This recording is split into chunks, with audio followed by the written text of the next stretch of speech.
But I wonder in your little witch's brew of supply chain issues and some quantitative easing and some quantitative tightening and anything else that you think fits into this pot that has led to the inflation we see, what is sort of the blend, in your opinion, that has led to this? Is it like 25% supply chain issues, 75% all the quantitative easing and tightening the Fed has been doing? Is it 60% supply chains, 40% Fed work?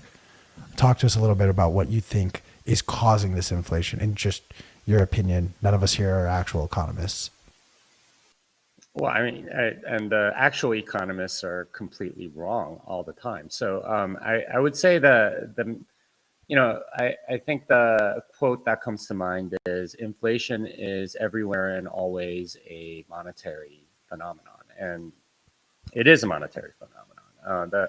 The main cause is monetary expansion of the Federal Reserve.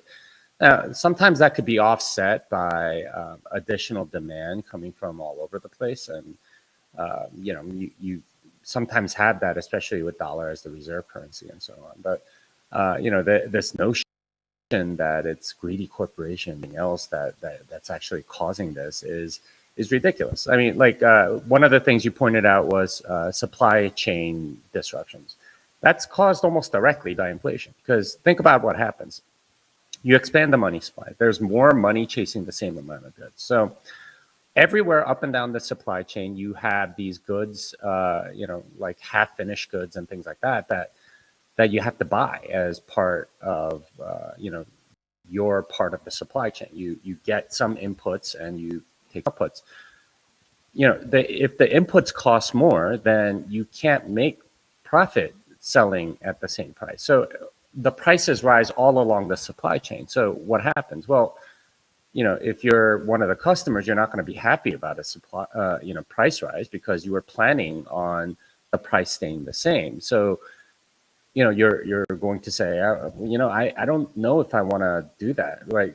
Let's end this contract, and I'll see if I can find something else. This is what a supply chain disruption is. You have people that are raising prices, and you have customers that aren't happy about it, so they go look for something else. And prices do rise. I think eventually, like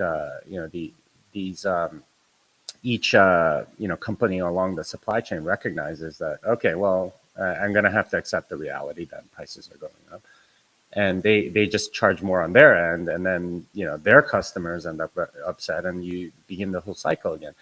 It's a normal part of inflation. Whenever you have inflation, you're going to get supply chain disruptions. It's not anything to do with, oh, there was a ship stuck in the Suez Canal for a few weeks. I mean, that might have affected a few things.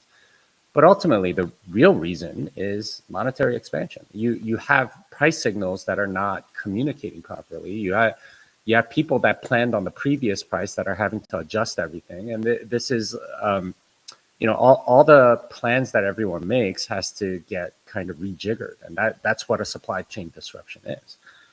So I don't, like blaming it on greedy corporations or whatever. It's all the same thing. It's all inflation. It's all monetary expansion. It's, stuff that people couldn't prepare for, and therefore it's affecting everything else.